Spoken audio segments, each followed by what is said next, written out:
Hello everybody, and I'm Ben Plickard. I wanted to give everybody an update. They put a fence up today, actually they put it up yesterday, for the old Webster school. See that definitely goes all the way around parking lot.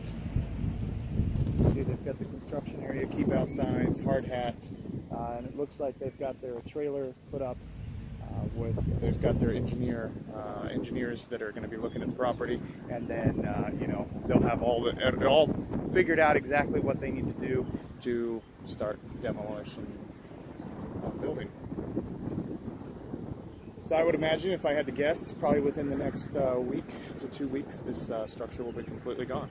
So I thought I'd give everybody an update as I see them. I come up to the community center almost every day, and I thought as I'm here, I thought I'd just give everybody an update as it happens.